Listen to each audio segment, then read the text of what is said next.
ladies and gentlemen, and welcome to another edition of the Mr. Warren Hayes Show. I am none other than the man of the hour, the man of every hour on Thursday nights at 9 p.m. Eastern Standard Time, Mr. Warren Hayes himself, and I am welcoming you right now in a very passive yet very active fashion to the January 16, 2020 edition of the program. And I am very, very happy that you have decided to come and allow me to enter your lives and be a part of your Thursday evening. That is very, very kind of you. Thank you so very much. And I'm thanking you, first and foremost, those of you who are here live. Yes, live, because the Mr. Warren Hayes Show is recorded live every Thursday night. As I said, 9 p.m. Eastern Standard Time, or Eastern Daylight Time during the summer, but right now we're in Standard.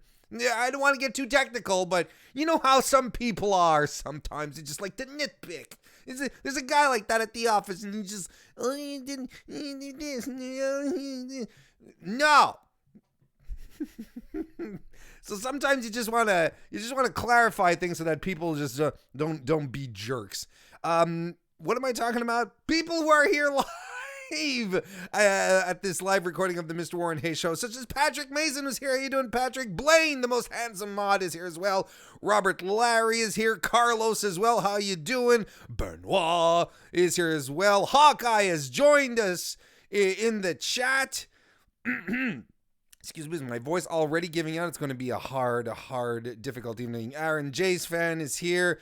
And there's going to be more and more people who are going to join in. Of course, this is a wonderful, wonderful packed house, and I appreciate everyone being here. If you're watching this live right now, do consider giving the video a thumbs up, because videos on YouTube like to be thumbed up.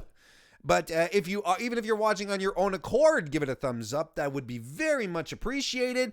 And if you're listening to this on your favorite podcast application, wherever it may be, because the Mr. Warren Hayes Show is available on all podcast platforms, then give us a review, a 5-star review, a thumbs up, a like, whatever it takes to just show a little love. And that stuff goes a long way as well. So there you go. Those are great ways to show support. And if you want to show a little more support, there's a couple of ways you can do that. You can drop a super chat right here as we're talking, as we're going along. If you're here live, such as Aaron J's fan, left us a super chat and said, "This is a fun podcast, you guys," which is my Twitter catchphrase. It's my rating system when I like matches. Thank you, Aaron, for the super chat. And if you do leave a super chat, I will read your question. I will read your comment, as long as it's not offensive or defamatory or stupid. I'll read it out loud. And another way that you can support what I do as well is head on over to patreon.com/Mr. Warren Hayes. And that's another way for you to support the show. There's 2 tiers. I just have 2 basic tiers. If you like what I do here at the Mr. Warren Hayes Show on a regular basis, and you just want to say thank you for doing what you're doing, Warren, you can support the Mr. Warren Hayes Show at just $2 a month. Just toss me $2 for everything I do. These shows here, the pay-per-view post, the post shows, and the preview shows, everything I do. You can show some support there on a monthly basis. Or if you want to be a power pal of the show at the $5 tier, you get access to a whole bunch of extra content, including, but notwithstanding, a patron-only live stream that happens immediately after the main stream. Here it's called Warren is Off the Clock. And tonight, I'm going to be talking about Cain Velasquez on the show, the post-stream, the post-show. I'm going to be talking about Cain Velasquez and the upcoming NWA pay-per-view called Hard Times, which I think is real interesting. There's a lot of interesting stuff to talk about. So if you want to come join me afterwards, come on in. And it's a very, very friendly, cozy atmosphere with the patrons who join. It's a good time. So think about that. Otherwise, of course, you can find me on Fightful every Wednesday night for the Wednesday Night War podcast, every Friday for the Post SmackDown podcast. Right now, of course, Fightful still hasn't its YouTube channel back, so we're still at youtube.com/SRS Wrestling, which is Sean Rossap, of course, is who I'm talking about. His own YouTube channel, so you can check us out there. And of course, you head on over to belltobells.com for the primo numero uno. women's wrestling coverage that you can get out there. Belltobells.com. That's BELLTOBELLES. That is fantastic stuff. And then don't worry, everyone in the chat. I want to say hello to Jay and I who joined the chat. Don't worry. Don't feel bad because you don't have money to throw at me. The fact that you're here, that you listen, that you share out this link, that you give the video a thumbs up, that is a fantastic way of supporting. All of this works. All of this works tremendously. There's no preferential treatment. What am I talking about? There's no preferential treatment, really. I'm just happy you're all here. We're going to have a good time tonight. There's a lot of stuff I want to talk about. There's really a lot of stuff I want to talk about tonight. I'm going to try and run a tight ship. Still part of my New Year's resolutions to try and bring the length of the stream down a little bit, be a little more taut, a little more concise. But I'll be damned if this week didn't make it a really difficult week to not just go off on a 3-hour stream. No one wants that, especially not my neighbors. So wait a second. What's going on? There we go. So are we okay? Are we all good? Where is it? Where did it go to? I'm looking for... Oh, there it is. Hey, everything's okay. What am I looking for? I'm looking for not the WWE weekly rank. By God, I make the stream longer than it should be. It's all my fault. The weekly wrestling inspection is going to start now. All right, and of course, some classics I just never know. I'll never learn. So, okay, so we're going to start this week by talking. We had a really big weekend of wrestling. You what, mate? Welcome to the chat. We had a really big weekend of wrestling, didn't we, this week, folks and ladies? It was there were 3 pay-per-views that really caught my attention this weekend. And let's go right to it. We're going to start. Let's start giving out some stuff. We're going to start by giving out some cool beans to begin with. How about that? We're going to give some cool beans to Pro Wrestling Eve's Wrestle Queendom 3, which is their big show of the year. The big show where they have all their stories culminate, where they pull out all the stops. They had it available on Fight TV this weekend. Was able to check it out, and I even had a post show. If you want to hear about my full thoughts in detail about the show, please go right ahead and go check it out. But maybe after the stream, it's right there. It was a great show. It was a really fun show. You should check out my recap, but. In and about itself, there was my early favorite match of the evening was Yuka Sakazaki versus Lana Austin. Sakazaki, of course, a lot of us are familiar with her thanks to her appearances last year in AEW. She's still in the roster apparently, but yeah, we are a little familiar with her, and she's really good. Lana Austin, she's a strong striker, a powerhouse wrestler. Great Clash of Styles match that was absolutely fantastic. Lana Austin was a bit of a revelation to me. That lady can hit hard. She had some of the most severe drop kicks I had seen in a long time. Another great match was for the Eve Women's Championship. The Eve Women's Championship. They only have, it's a women's promotion, of course. The Eve Championship. Rhea O'Reilly successfully defended her title against Laura DiMatteo in a really crazy match, and a lot of stuff was going on. Laura DiMatteo, she's so good. Both of these women are really good. Laura DiMatteo is fantastic stuff. And then in the main event, we had the Medusa Complex, which is made up of Millie McKenzie and Charlie Evans. They won the Eve Tag Team titles in a triple threat against champions Giselle Shaw and Sami Zayn and the Woke Queens. It was a hell of a match. It was really good. Millie McKenzie is fantastic. Giselle Shaw she's been wrestling for a long time. She's a great heel. She's in control of everything she does. Everyone was great in this match. And I have it on, and there was even this crazy ass bump at some point, like a scary bump that Sami Zayn, by the way, who is the OTT Women's Champion, she took a spear from Millie McKenzie from the apron through a barbed wire table on the outside. But the stage was set so that you had like the stage arrangement, and you had stairs, actual stairs, not a ramp, but stairs to come down to ringside. And the table was maybe a little too close to the stairs. Regardless, Jane's head just bounced off the bottom step, and it was a really scary bump. They took her out. She needed to be stitched. He put up photos later on. It was kind of gruesome. She's okay apparently, but they had to change the outcome of they had to change the match because they went to a finish with Sami Zayn, and it wasn't the planned finish. So you had the Medusa Complex and the Woke Queens who had to sort of improvise the rest of the match. Brilliant stuff. It was really, really good. And there was even a Session Moth Martina match versus Maki Ito, which was real good. It was your classic, in a certain sense, your classic Martina match, which had a lot of character work.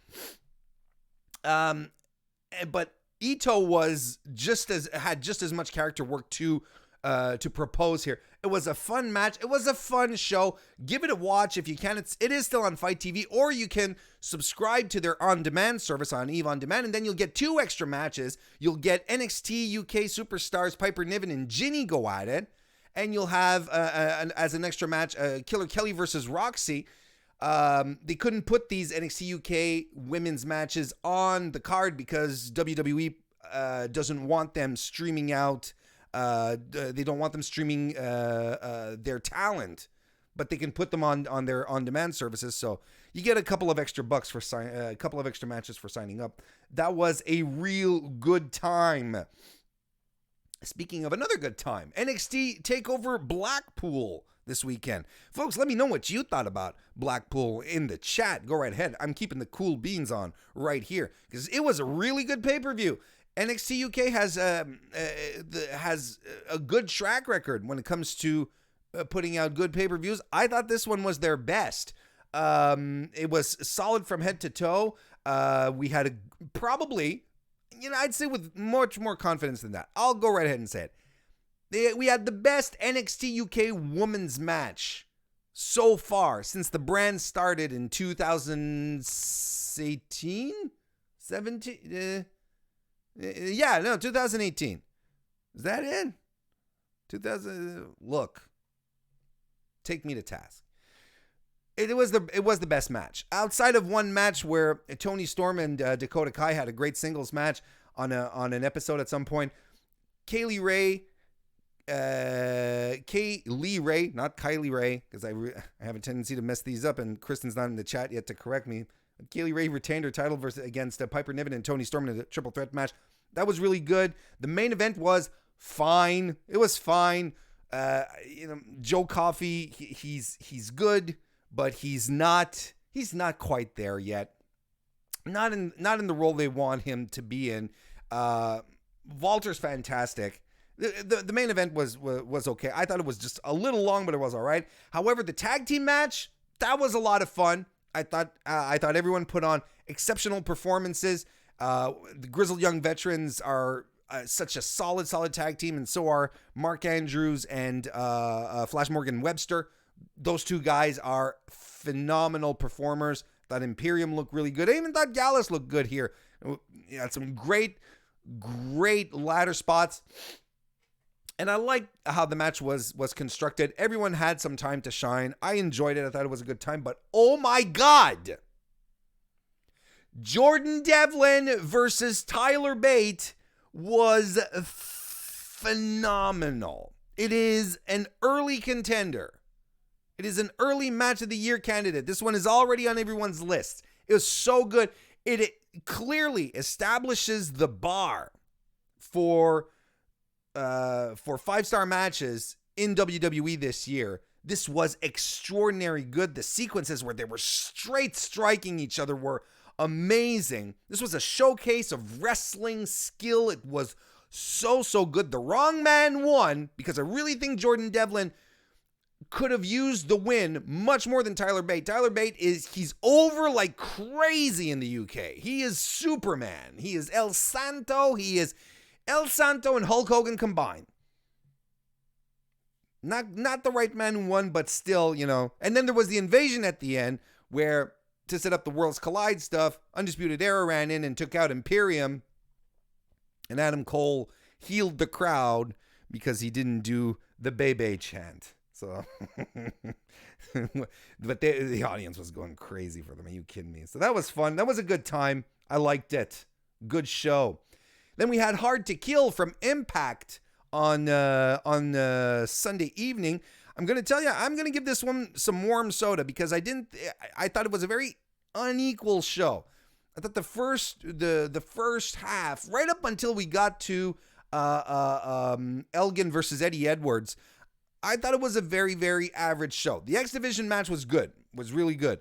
But, you know, Shamrock and Fulton at first did nothing to me, did nothing for me, excuse me. The RVD stuff doesn't connect with me, but there was and even the Moose match, it's okay, but it was very, very bland.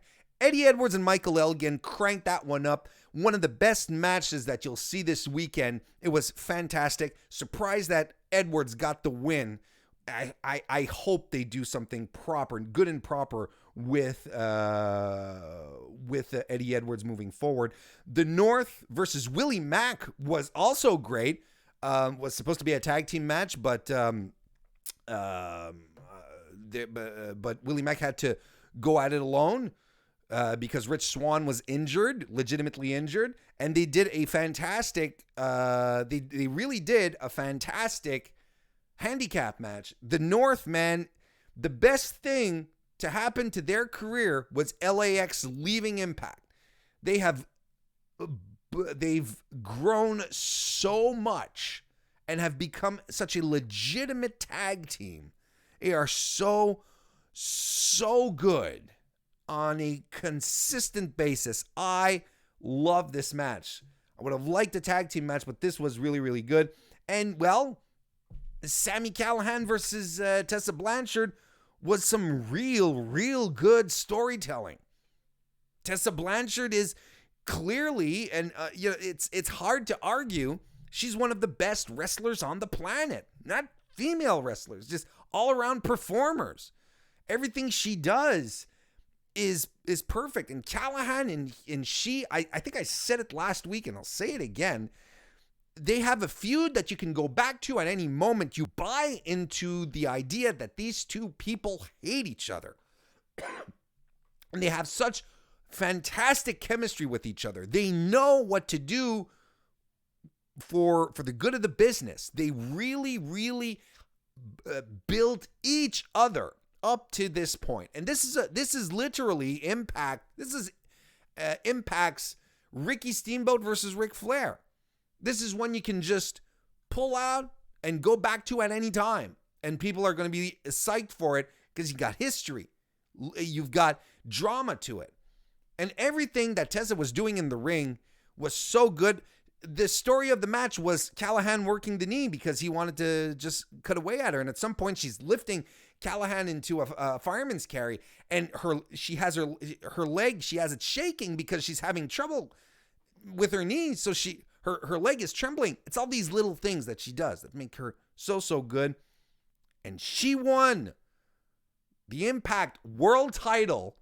Impact has an intergender main event and puts the title for the first time, their top singles title, on a woman.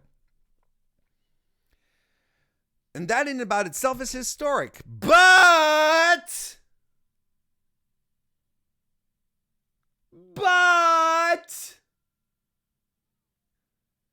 turns out Tessa Blanchard is an awful person.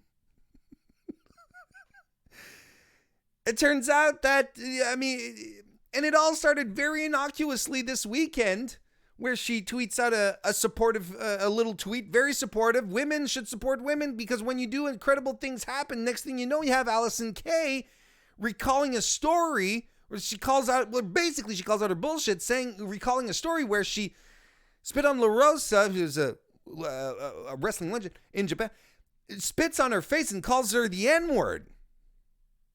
And then a whole bunch of other women come out to chime in on stuff that Tessa Blanchard did to them.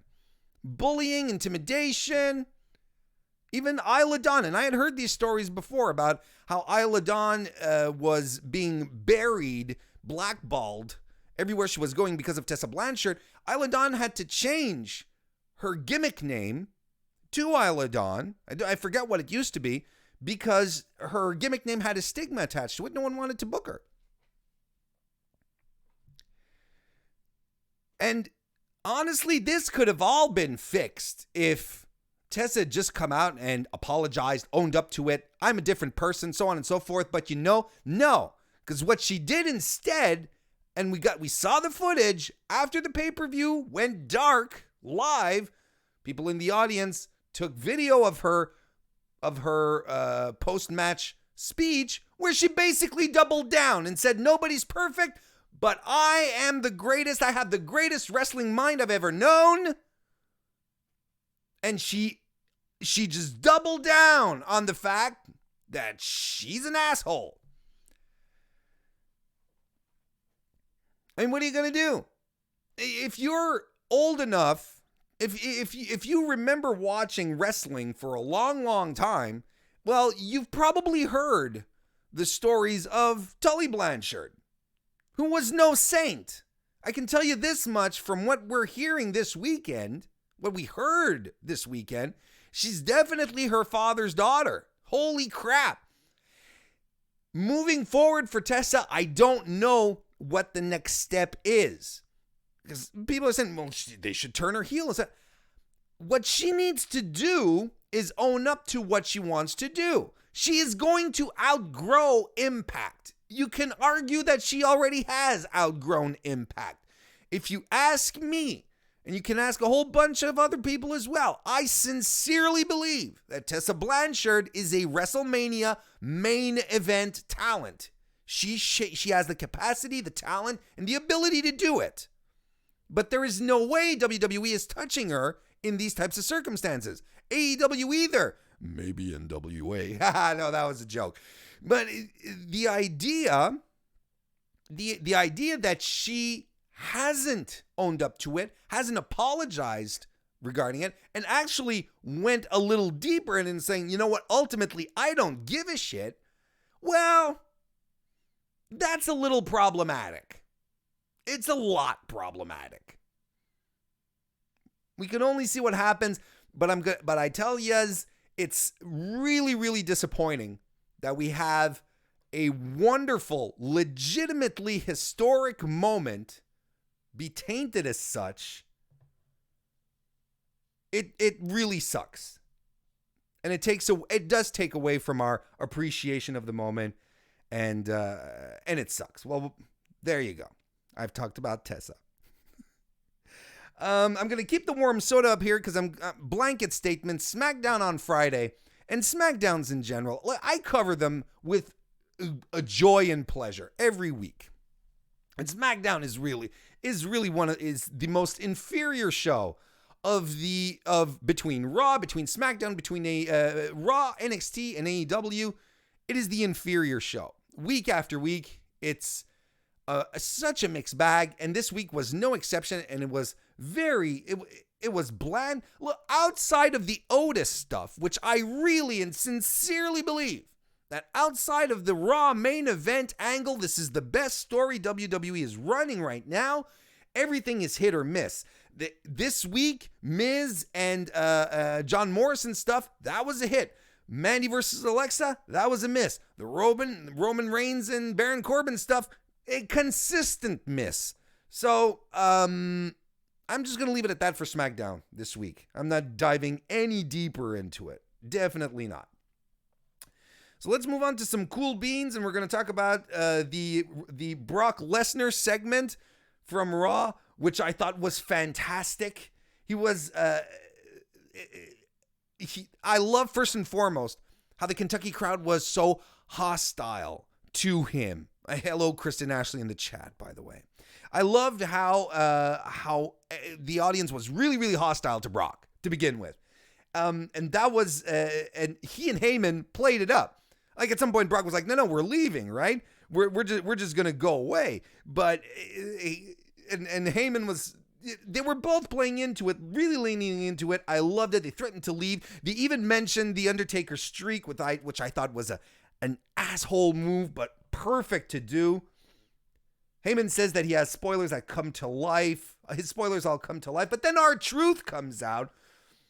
And he comes out and he has a brilliant comedic moment like only R-Truth can give you. He says, I saw something on TV about the Royal Rumble, and I insert myself into the Royal Rumble. He says, I know you're a big man, but I'm going to throw you over the top rope. And we all think he's talking about Brock Lesnar, but no, he's talking about Paul Heyman. And Paul Heyman is like, what are you talking about? And Lesnar is having a great time. Lesnar is giggling. He is smiling from ear to ear. And Heyman's like, what are you talking about, Truth? What the hell are you talking about? I'm not in the Royal Rumble. This guy is. So R-Truth goes, oh, well, I remove myself. I undeclare myself from the Royal Rumble. It was so good. Of course, he eats an F5 after. But the missed opportunity here, the missed opportunity that WWE did not jump on was to make Brock Lesnar 24/7 champion. Brocky 2 belts. We missed it. They just completely skipped probably the most creative thing they could have done with the 24/7 title in a long time. Because who in their right mind is going to try and sneak around Brock Lesnar to try and get the 24/7 title? Can you imagine then the shenanigans that could ensue week after week with Brock just walking around with both straps? And then you have like R-Truth trying to angle his way into attacking Brock by surprise with the referee there, but him being just terrified to do it. And on top of that, we wouldn't have these stupid sequences where you have all the C players of the roster running around trying to catch the guy because Brock had just mowed them down. I think that would have been fantastic. What a missed opportunity for some good times. Now we're also going to talk about something that regular viewers here know and know that I'm going to talk about in such a derogatory fashion, and that is the contract signing. I fucking hate contract signings. I think they are the worst thing that on any wrestling show. It's poor creative. It's sloppy, lazy, reeks of unoriginality. Nothing interesting comes out of contract signings. Oh, but Becky got missed and it was so good. You didn't need the goddamn contract signing to do that. You didn't. Contract signings are dull. I understand that you have the contract signing on TV so that the main event, the belt defense, will feel special and bigger than what it is. I understand, but it's been overdone. And driven into the ground that when it happens, it's always the same thing. I talk on the mic. I respond. And then maybe if we're lucky, someone gets put through a table, but that's pretty much it. Sure, Becky did a good job. Asuka did a good job in the context. It's still boring. Who really gets excited at a contract signing? Who is like, hot damn, I'm tuning into my favorite wrestling program tonight because there's paperwork involved. Come on, guys and gals. Jesus. Let's give some cool beans then for the Aleister Black Buddy Murphy match. Again, a fantastic match. It was good. It was a really, really good match. I think I liked their last one a little more, but this was still really good. I love how they were just going after each other again. Aleister was not holding back on his kicks. He was going in full blast. And that kick that he used to toss Murphy off the top turnbuckle was nuts. And look at how the audience was into this match. And this this I propose unto you, to everyone who keeps telling me when I talk about it online, who says, we need stories, I need reasons to care, I need to have an angle, I need to have promos. The story between these two guys is, let's just fight. Buddy Murphy says, I can beat you, Aleister. Aleister Black's like, I don't think so, son. And that's the story we got. So that it was so good to get behind. There's no huge, ridiculous story, no unnecessary props. And I really like the idea that Buddy Murphy, like, he's just unable to take out Aleister Black. And it does two things, because it helps Aleister tons establish himself as a badass. He won all 3 matches. He can be taken out. And it's a feud, again, that they can go back to at any given moment. Buddy gained some confidence, and then at some point, but then it helped Buddy Murphy so well. So well in the main event segment that we're going to talk about right now. Because Buddy Murphy was essentially just so distraught, he just slumped next to the barricade ringside and just like, I don't understand what's going on. He was completely lost. He didn't know what was going on anymore. And then the main event segment arrives, or the main event match, and it was short, punchy, but delivered on every level. Storyline, action, drama, we got everything. We even got a twist. It was so good. Kevin Owens running off the side of the Raw stage and launching himself onto everyone on the floor was, I mean, you've seen the GIF how many times at this point, folks, on Twitter. It's magnificent. It's one of the highlights of the year already. Joe taking a senton off the stage through a table on one of the AOP dudes. That was amazing too. And then you have Seth, who's trying to contend with Big Show in the ring. He asks Buddy Murphy, says, help me. And Buddy Murphy does. And it made so much sense because Buddy Murphy is distraught. He's lost. He doesn't know what to do anymore. So what does he do? He turns to the Messiah, the cult leader who goes after his followers at their weakest, right? At their most vulnerable, psychologically fragile moment. And he goes and he grabs him and says, come help me. And he embraces him. He extends his arms at the end and he embraces Buddy Murphy. I got shivers at that visual. I was like, my God, Seth is really perfect for this. The AOP powerbomb KO through Joe on commentary. They gang up on Show. He eats a stomp. The fist fight gimmick was silly. It was silly because it was essentially a thing where it's like, no DQ, no disqualifications. You have to fight till someone can't get up anymore. It's referee's discretion. And we didn't see any fist fights. They just went to the DQ stuff. So the premise was stupid. I was like, this is bugging me. There's no reason why they need to fight with their fists if there's no DQ. There's no rules, essentially. They can just go after each other. But the fact that they just leaned into it and it was like a free-for-all, it was like one of these chaotic ECW brawls where you had one camera watching stuff going on over here and another camera with stuff going on over there. At least they didn't insult my intelligence and try to convince me that these guys had to swing punches at each other for it to happen. I'm telling you, WWE is doing some fine-ass storytelling in this regard, in Otis's regard. I think they're doing a lot of things real well on Raw. They really are. I think Raw is a very interesting show to watch these days. I'm digging it. More cool beans. We're going to move out of WWE a little bit. Let's talk about our friends over at AEW. The opening match of last night's Dynamite was fantastic. But like I said on our post show, hello Slam Hub Wrestling, welcome to the chat. As I was saying on the Wednesday Night Wars podcast last night, AEW is just consistent in its opening matches. They're going to open with a wild, fun, fantastic match to start off the evening. And this was the case with best friends, the Young Bucks, Santana and Ortiz, and Omega and Adam Page. Everyone looked good here.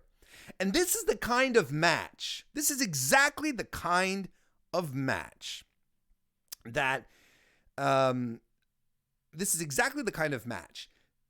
really showcases how good the Young Bucks can be when it's time to wrestle. This is the kind of match where they don't go heavy on the spots. They're not wrestling against another spot heavy team like the Lucha Bros. They're playing off of other types of wrestlers, and their offense becomes solid and grounded and really, really good. And this is the type of match that people who don't like Young Bucks matches, because they call them spot monkeys, should watch, because they are really, really good in these contexts. These are the moments where I really appreciate the Young Bucks, where you see the depth of their talent. And then when you see them do a spot match after, you're like, well, now they're just having fun. They're just putting on a Daredevil show, and this is fine, because I know they can wrestle on the other side as well. They can do both. This match also made me miss Santana and Ortiz a great, great deal. Not because they've been missing. Well, they have been missing a little bit, but I've missed how good they are, and I feel like AEW is not leaning into them properly. You know, they're not giving them the maximum exposure or I want to say talent, but that's not it. They're not letting them live up to their full potential. They were real good in this match, so they're really underused. There you go. That's the word I'm looking for. I find that they're underused right now in AEW. And I remember a couple of weeks ago when we were talking about Hangman Page and the alcohol angle, that he was getting drunk, and I expressed some reserve on the regarding this angle, right? Well, it's looking good so far. I'm enjoying what they're doing. Where Page he's clearly distraught. He's spiraling. The alcohol is a symptom of something. But then you have Kenny Omega, who's right next to him, looking out for him, trying to take drinks out of his hand, despite the fact that Page goes and gets another drink. We've also had skits with Private Party being worried about Page as well. So I like what they're doing here. They're not just having him take drinks and, look at crazy Uncle Adam walking around with his chaps being silly man because he had too much to drink. No, there's something a little more that they're trying to tell here. And I can get down and I can appreciate that. Because like I said, the wrestling business is a business that has wrestled, with addiction, alcoholism, throughout all of its history, and we've lost a lot of wrestlers because of addiction, because of alcohol abuse. There's a lot of guys who's had their not only had their careers shortened in a lot of cases, but we've also just some of them have been lost to us, who died in very, very unfortunate circumstances. So, if they're doing it this way, I'm feeling good about it. I think it's being portrayed well, especially if it brings this into an Adam Page redemption story, which I think would be a fantastic payoff. Some more cool beans. Let's keep giving all the cool beans, shaking the beans all around. Jon Moxley, man. Jon Moxley, he's one of the cornerstones of AEW. He is legitimately one of the reasons to watch. I like the angle that he did last night. I liked his match with Sammy Guevara, but here's the thing that I realized yesterday. He's 2-0. He was 2-0 Wrestle Kingdom weekend. He's been having a phenomenal run in AEW, and he's been announced for Josh Barnett's Bloodsport event in April. Jon Moxley does not need a wrestling promotion, and I am very, very, very thrilled for him.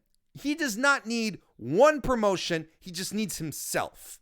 And you let him go do what he wants to do, and he will excel at it. And that is ultimately going to be his greatest accomplishment.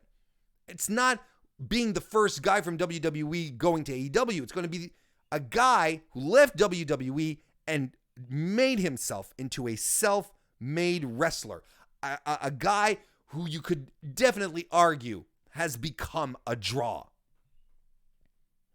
And I'm cool with that because I like it. And I like him. The Women's Battle Royal on NXT last night. Man, let's think about this for a second. It was a battle royal to determine the number one contender for the NXT Women's title. In this match, you had Shayna Baszler, Candice LeRae, Bianca Belair, Mercedes Martinez, Deonna Purrazzo, Tegan Nox, Io Shirai, Shotzi Blackheart, Santana Garrett, among others. God damn, that roster is deep. Do you realize? Did you hear the names I just spouted off? It's crazy how deep it is. And Chelsea Green wasn't in the match. Dakota Kai wasn't in the match. And that's not even counting who they have over at NXT UK. Bloody hell, people.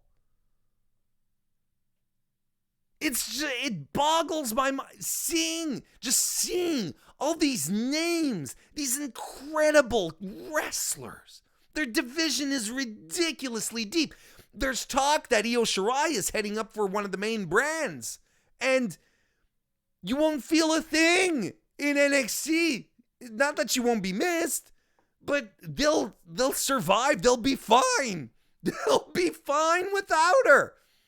Because there's so many good, viciously good women. Mercedes got a full entrance yesterday. Great reaction from the crowd, and had a great showing in the Rumble as well. Had her confrontation with Shayna, which dated back to the first Mae Young Classic. It was a callback, is what I'm trying to say. She had a really good showing. Was one of the last women in there, and Shotzi Blackheart tossed Shayna Baszler over the top rope. So you tell me. No, they weren't quite sure how to use Shotzi or Mercedes. Nah. They know what kind of special talent they have on their hands with those two women right there. Wow. This was a fun battle royal. It was really well made, really well produced. It's a good time. And I'm also going to give some honorary cool beans to the Broserweights because that was a hell of a match against Mandrews and Webster. Oh, that's good stuff. So there we go. That was the weekly wrestling inspection. Hey, if you're still watching us live here right now, I want to say thank you. And if you've just arrived in the chat, welcome again. Very lively tonight as well. I'm having a good time. If you want me to read a question, if you want me to read a statement, you just drop a super chat right here in the chat, and that's fantastic stuff, and I'll read it. I will. Or you can give the video a thumbs up. That's a fantastic way to help the show right there. It doesn't cost you a dime unless you pay money every time you click your mouse. Then I'm like, what kind of suck deal do you have with your mouse? Who pays for every click on a mouse? It's ridiculous.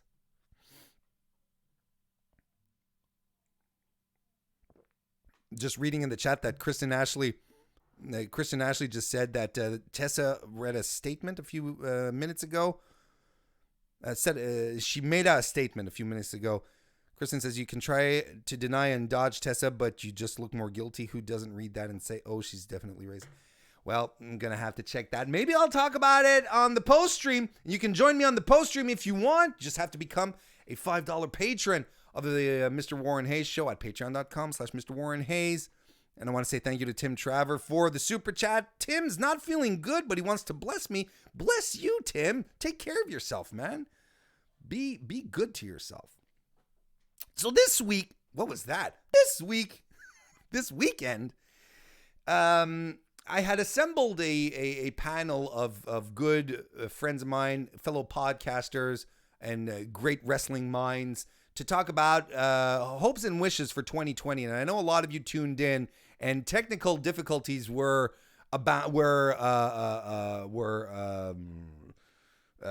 everywhere. It was just incessant. It was horrible, is what it was, guys. It was terrible. It basically murdered the stream, and I was unable to get a proper recording of the show either, which really broke my heart, because I had JPQ from Big Paws on a Pub, JPQ from the No Particular Angle podcast. I had Kristen with us as well, and I had Joe Anthony Myrick from Daily DDT, people that I really love talking about wrestling.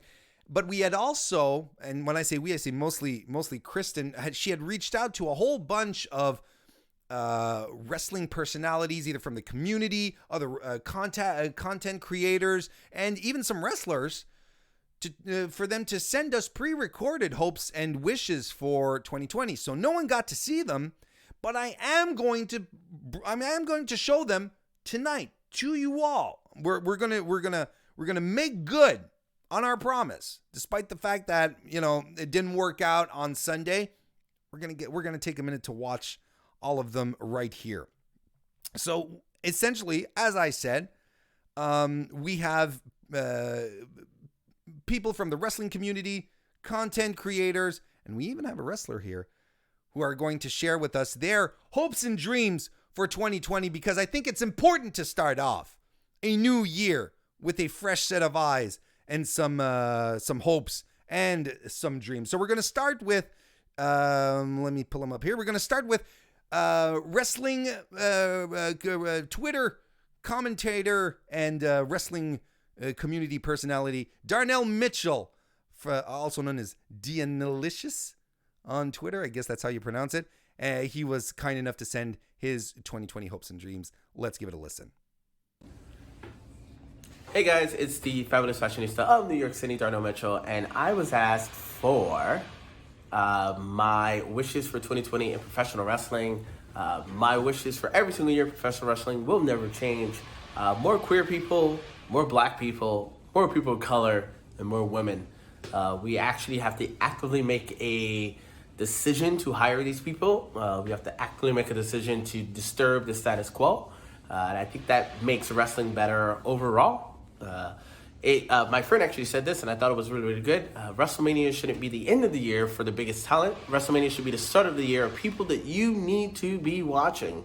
And I think that us, especially at Uncanny Attractions, try to make that conscious effort to make sure that our roster shows the diversity that you see every single day in America and in the world. Wrestling, we can do better. Wrestling, we're going to do better every single year. Cheers. And that was our good pal Darnell, and very much on brand for him. But he's also very right. I think, diversity is good for everyone, and representation, proper representation, is also good for everyone. Check out his stuff and his own promotion as well. He's a great guy, and I thank him so much. And just seeing from the top here up, his suit. We didn't even see his whole suit, and I immediately feel completely underdressed. Just sitting here in my Dr. Pepper t-shirt, and he's classing the place up, and we're just seeing the upper part of his body. So thank you, Darnell, for that. Moving on, we've got a familiar face hanging out here. One Seanworth Sapp. Let's listen what SRS has to say.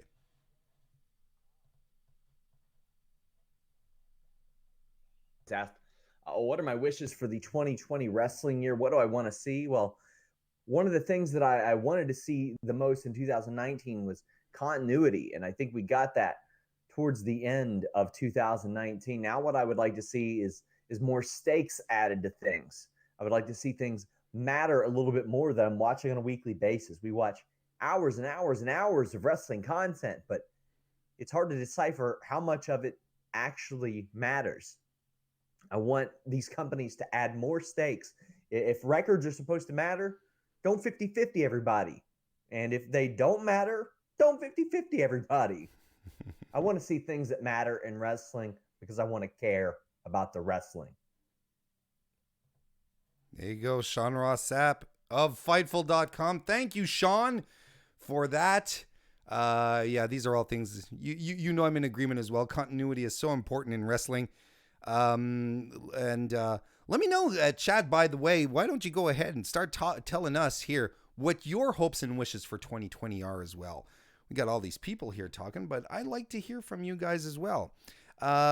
We also have some audio here, so you're going to get to watch my beautiful face from M and Harley from the Grit and Glitter podcast over on the PW Torch. It's their women's wrestling podcast. Kristen and I were on it recently. Fantastic people, and they as well agreed to give us their hopes and wishes. Let's give it a listen. Hi, this is Harley. And this is Emily. From Grit and Glitter, the Pro Wrestling Torch podcast dedicated to the best in women's wrestling. Emily, it's a new year. You got any big hopes and wishes for 2020 in the world of wrestling? Yeah, and specifically for women's wrestling, I guess I'm really hoping for a continued integration of women and men's divisions, especially in the indies. And with that in mind, I'd also really love to see more independents. And I'm not even talking like the bigger ones, but definitely your like locals, your 200, 300 audience member type indies, really highlight their developing women's talent more and focus on bringing more women into that, so that when we reach the end of this year, we are talking about all of the amazing women who've had a big breakout 2020 and are primed for even bigger things in the coming year. Oh, I'm right there with you. I want to see more main events. I want to see the continued rise of diversity across promotions. And hey, if I never hear the phrase women's division ever again, I'll be a happy guy. Absolutely. Well, thank you very much, Emily and Harley. Very, very kind of them. Go check them out. They do a fantastic women's wrestling podcast over on the Torch, PW Torch. Check them out. Very, very good people. We're very happy to be on the show. So go check them out. And I mean, how can you not echo those sentiments? Those were wonderful. Blaine in the chat says, my wish for 2020 in wrestling is Matt Riddle versus Brock Lesnar at WrestleMania 36. Slam Hub Wrestling says, wish for New Japan to get a big US TV deal. And DJ Kirkby, Mags, good to see you. What are you doing up so late? He says, my wish for 2020 is that we not only get an AEW New Japan relationship, but we also get an invasion angle for this generation between the two. And hopefully it's better handled if we do. Next, we're going to move on to community stalwart Jesse Davin, who sent in some video here. Jessie apologizes for the very poor quality of the audio, but bear with her. It's worth it. Hi, my name is Jessie Davin. I'm a part of the internet wrestling community on Twitter, and for 2020, I just really want people to be more respectful and more kind to one another, and just respect each other's opinions. I just hope we get more variety in wrestling. I mean, there's so much wrestling content out there, and I can't wait to see what 2020 brings, especially within the internet wrestling community. Thank you very much, Jessie. She is such a wonderful, positive presence on Twitter, and we are all blessed to have her. And thank you for taking the time to do it.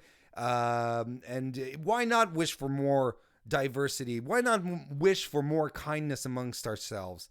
That's, of course, and I mean, that's just common sense. It doesn't just apply in wrestling. It's for everything. Thank you, Jessie. Keep us honest. What else we got here? Benoit in the chat says, my wish for 2020 is for WWE to make sense more often. Carlos says, Io versus Asuka 2020.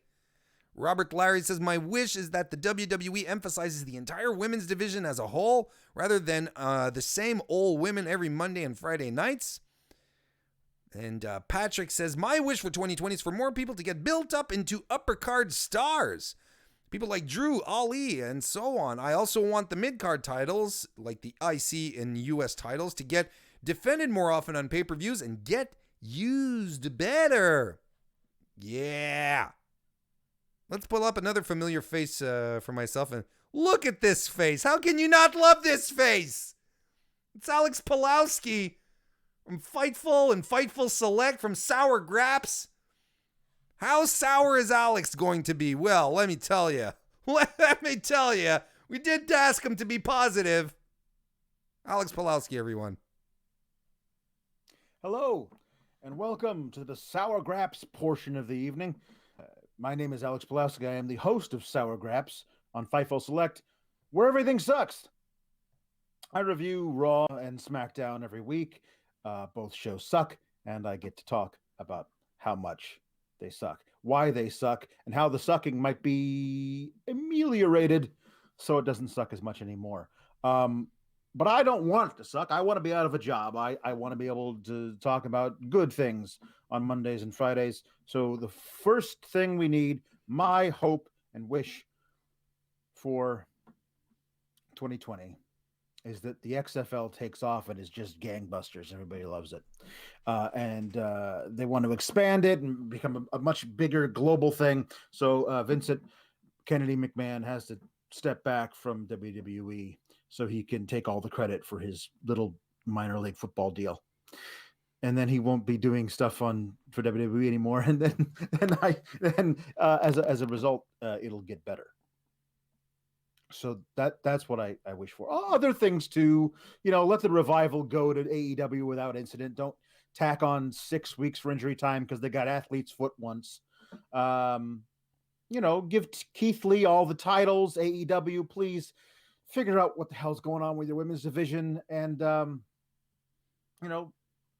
also, I'd love it if a non-wrestler didn't main event WrestleMania. That would be nice for me, just personally. But yeah, everything all revolves around Vince leaving immediately. Happy 2020, everybody. Enjoy the decade. Oh, that's as positive as Alex is going to get. Thank you very much. Wait a second. No. Don't pull up my show notes. Thank you very much, Alex Pulowski. What a great guy. Next, I told you we had a wrestler. Well, we have indie star, former Lucha Underground star as well, all-around great wrestler Ivelisse, who's joined us and sent us a little something, and I can't be happier. Let's listen to Ivelisse's hopes and wishes for 2020. Sup, here Ivelisse La Sicaria, and I guess my hopes and dreams for this year, 2020, is what my dreams have always been, that politics cease to exist. It is what it is, but my hopes and dreams still remain. Hard work over everything. Thank you so much, Ivelisse. Oh, boy. Yeah. Especially after the whole Tessa Blanchett thing, you really want the politics thing to die down. Hard work should be paid off here. It really, really should. We got Jason PS3 who's in the chat. He says, my wish, welcome, by the way. He says, my wish for 2020 is to have a WWE all-women show. And he's not just talking about a pay-per-view. He's talking about a weekly program. And Benoit says, I wish that Fightful gets their YouTube channel back. Well, you know who else kind of wants that? I might be spoiling it a bit. Our friends at Going in Raw, Steven Larson, they were also very, very kind enough to send their hopes and wishes for 2020 as well. I'm very appreciative that they took the time to do it. Let's just pull them up here. There we go. Steven Larson from Going in Raw, folks. Let's give it a listen. And Larson. So we've been asked to provide our hopes and wishes Yes. for the new year, for 2020 Yeah. in professional wrestling. Larson, what's Number one. I want Fightful to get their YouTube channel back. Oh, man, wouldn't that be great? That'd be great. What the hell? YouTube is a mess. And Got that right. Them cats over there at Fightful, terrific people. They should get Awesome their YouTube people. channel Absolutely. back. Absolutely. It breaks my head every time Sean Ross Sapp posts a little thing about that. An update such as they are. I know. What the heck, dude? I know. That's probably his number one hope, wish and hope, too. Mm-hmm. Anyways, next, hope and wish. You know what makes me laugh? What? Is when wrestling journalists go at each other. I hope and wish we get more of that. No, we want peace. No, man, it makes me laugh because it's so dumb. And it's always, and nobody ever goes over that. It's just so dumb, but it's oddly entertaining. I don't know why. All right. All right. Now, seriously. One of my hopes is that AEW and NXT both start hitting like over 1 million. Like a million viewers is like their floor. And then NXT, they start building up their young demographic. Yeah. Because right now they don't have that. No. They have a lot of old people watching the show. Like us. And exactly. And they need like younger people watching the show. Not like us. Not like us. The opposite of us. I'll tell you one hope I have. Okay. Kick down that forbidden door. Yeah, man. AEW and New Japan. Let's see AEW work with New Japan. Let's see AEW work with Stardom. Yeah. Let's see all those companies start working together and really generate some more excitement in the wrestling business. I know, AEW's been around, 3 months or so, roughly, and we kind of see what the product is. There's still a good amount of buzz and goodwill that exists in the wrestling community towards them. You want to kick that up a notch, you really want to take a WWE partnership with New Japan, man.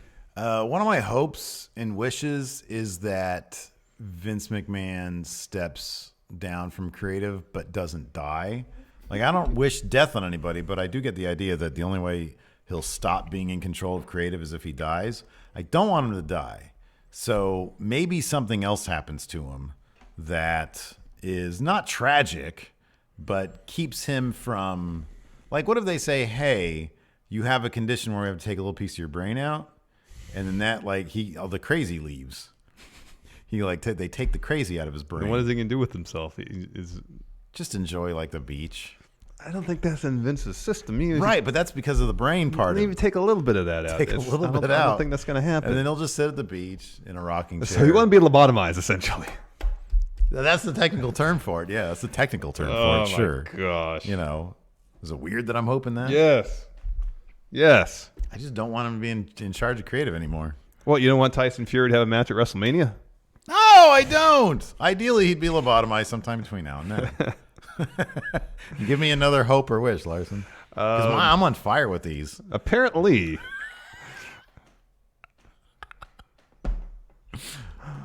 I mean, one of them was the AEW NXT thing doing well, 1 million. That's good. Yeah, that's good.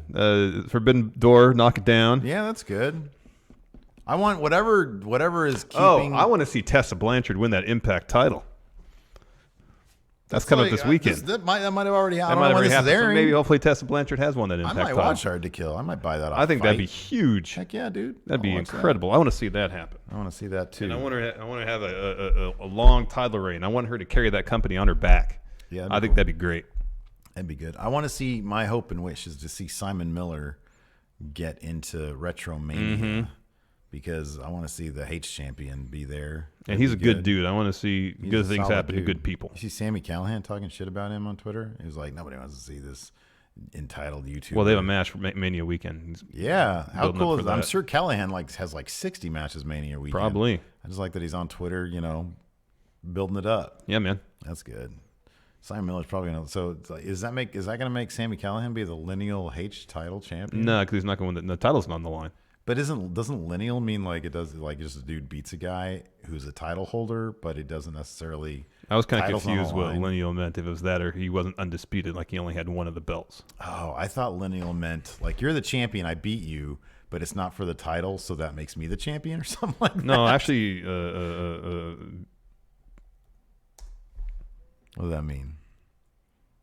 We shouldn't be doing that here. This is probably not the venue to be looking up. I understand, but I mean, you brought it up, so we need to clarify this. What is it's the question's right there. What is a lineal champion in boxing? All right, hold on. Lineal champion professional boxing known as the man who beat the man is that notional title intended to clarify the modern hodgepodge of sanctioning bodies and alphabet titles. It's from Sports Illustrated. Boxing only with a lineal champion defeating the previous. What? So a lineal champion is like a. Where's the lineal start? Anyways, it's all very confusing. So there you go. There are hopes and wishes for wrestling in the year 2020. Yeah. Also, no, here's my last one. I hope they do not release. Actually, that's not true. Deep down, I really want them to release WWE 2K21, but I want it to be even more broken than 2020. I think I'm learning that in my old age, I just want to see the world burn. I want to see a lobotomized Vince. Oh, my gosh. Wrestling journalists at each other's throats. My goodness. Bad video games. That's really what I want. Could you imagine if Vince got lobotomized, what kind of views we'd get on that news brief? Huge. Vince lobotomized. Oh. Anyways, Thanks, guys. Appreciate it. Hopefully that worked for you. Thank you very much. Thank you. Yeah, it worked great. Thank you, Stephen Larson, and of course, thank you for taking the time to try to figure out what a lineal championship meant. Those guys are great. Thank you again for sending your stuff over, guys, and be sure to check them out on youtube.com / Going in Raw. You can follow them on Twitter as well, and both Steve and Larson have their own accounts as well. Go follow them. They're fantastic guys, but you probably know them already because they're big time. Ed Delgazra, I'll get it right. Thank you for joining. Says yes to the XFL succeeding less Vince is better. Ben Bevington says for 2020, I would like for AEW to get a mid-card title. I've heard that go around before. And do I have someone from Eve in the chat? I do. How you doing? It's probably either it's Dan or Emily. Can't quite say. But they say with how the world is right now, a burning world is kind of inevitable and already happening. Of course, speaking on Steve's comments about wanting the world to burn in his old age. So those were our guests. Our happy guests giving us their hopes and wishes for 2020. Thank you all for sending them in. I really, really, really do appreciate it. Just before we wrap up, hi Dan. Just before we wrap up, I just want to talk about really, really quickly on Marty Scurll because it has been a bit of a subject here on the Mr. Warren Hayes show for a couple of weeks. Since his contract was up in Ring of Honor, and I spoke on that and him joining NWA and how interesting. And now he's kind of done something that not a lot of people were expecting, and he's sticking with Ring of Honor. Plus, he's been made head booker. Has it been confirmed? Because I've read reports that he's sharing duties. He's not the head booker. He is a booker. He's sharing duties. But then I've also heard that it is confirmed that the important thing is that he's not going anywhere and he's sticking around Ring of Honor. Clearly he has some wiggle room because then he can pop into NWA as well and do stuff there, and that's great for him. Maybe he'll be able to do other dates. And last night I was on the Heels and Pops and Chair Shots podcast. I went in for a quick I crashed in really, really fast immediately after I was done with Fightful. Fantastic dudes. I had a great time. Didn't stay very long, but the time I was there, we talked about a lot of stuff. And we talked about Marty Scurll, and they asked me, they said, what do you think about the Marty Scurll stuff? And, I'm happy for Marty, but it's a boring thing to say. So instead, what I answered was, I'm kind of happy because it's making a lot of AEW fans miserable. And the guys were like, what? That's kind of mean. But it's not. No, it's not mean. It's not something where I want AEW fans to be miserable. I don't want anyone to be miserable when it comes to it's not something that I want people to be mad about. I don't want them to be angry. I want them to be happy, but I also want them to learn a lesson here. I want them to stop constructing narratives online regarding wrestlers such as Marty Scurll, where the minute that his contract was up with Ring of Honor, everyone was like, "Oh, he's going back to joining his friends in AEW. His best friends are all there, so he's going to head over there." And y'all will remember if that show when I was talking about it, I don't see Marty Scurll hopping into AEW. I'm not sure what they'd have him do really, because they have lots of stacked talent roster, and they barely can get everyone out a month on their 2-hour-a-week show.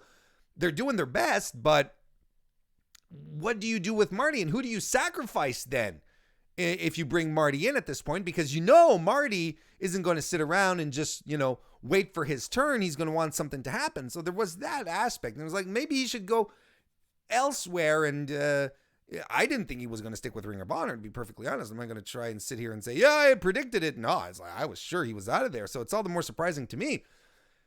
But I didn't get into these conspiracy theories. But now there are, and hang on a second, and I'm going to take these off, and it's going to be a little weird because I can't hear myself, but there's been more conspiracy theories that have happened now that Marty Scurll has decided to go to Ring of Honor. Now people are constructing another narrative. Now it's not, so everyone is doing one of these now, right? They got their little hats on now, and now Marty Scurll, they got their little tinfoil hats, and now Marty Scurll is the bridge builder. He's going to be creating bridges between Ring of Honor, NWA, New Japan, AEW, because he can work just about everywhere, right? So now all the conspiracy, now the narrative has changed again. Now the narrative is something else. We've transferred from Marty going to AEW to now Marty being the great emancipator of wrestling, who's going to bring all these promotions together. And you're just setting yourselves up for disappointment. You're just setting yourselves up for another round of sadness. Because right now, clearly, NWA and Ring of Honor are continuing their working relationship. We don't know what's going to happen to New Japan moving forward. And I think we're only going to see whatever, if there is a working relationship to continue there with Ring of Honor, we're only going to see what's going to happen between Ring of Honor and New Japan. We're going to see what happens after their tour, the New Beginning in America tour. We're going to see how that happens. But this here, I beg of you, stop with these things. Stop being tinfoil hat conspiracists. And stop creating these narratives where you work yourselves into these positions and then you get disappointed, like Liv Morgan. Although you were assisted by a very underhanded Twitter user, like Liv Morgan, suddenly everyone thinks that she's going to be joining the Firefly Funhouse, and when that doesn't happen, everyone goes like, boo WWE. But that's not WWE's fault. It was your fault. And it's the same thing with Marty. Marty is out to look out. He's looking out for Marty. He's doing the best, smartest stuff that he could do right now, and he's building himself up. He's creating a mystique for himself before heading out and doing something else. He's not an idiot. He knows what he has to do here. AEW wasn't a good fit right now. Am I saying that he's never going to go? Hell no. He'll probably end up there eventually. Just not now. Just not now. And I especially don't think he's going to be the man who's going to rally the big indies under one banner to go against WWE. That friends is not something that's going to happen. Well, there we go. So hey, we just had a show, and I did pretty good on time tonight. Just a little over than what I expected, but and Blaine in the chat says for 2020, more Warren rants for 2020. Hey, if there's one thing you can guarantee, I can guarantee for you, Blaine, and everyone watching, Warren Hayes rants 2020. Let's kick it up a notch. Let's bring it a little more rants, longer rants. That's what I'm promising you in 2020, folks. And there, look, here's the thing. Here's Dan from, and we're going to close up on this. Here's Dan from Pro Wrestling Even. He says this: I've known Marty for over 12 years, never been scared to gamble on himself. Nick Aldis is his best mate, and he's no different. Those two will work on a bigger vision together. There you go. Dan, you need to come by more often because you have insight that I only wish I could have, but I have the charm. So there we go, folks. And like Aaron J's fan, this was a fun podcast, you guys. Thank you, everyone, for joining me. If you haven't done already, think about giving the video a thumbs up. If you're a patron member, head on over to patreon.com/MrWarrenHayes. In a few minutes, I'm going to be starting the post stream for patrons only. Going to be talking about the NWA. Going to be talking about Cain Velasquez as well. That'll be a good time. Two of my, or at least one of those two is one of my favorite subjects. I'm looking forward to having you over there. Otherwise, I will be back on Sean's channel tomorrow evening for the SmackDown post show. And otherwise, we'll see each other again here next week, next Thursday. But whenever you do decide to come and join me again, I'll tell you this. I'll see you next time.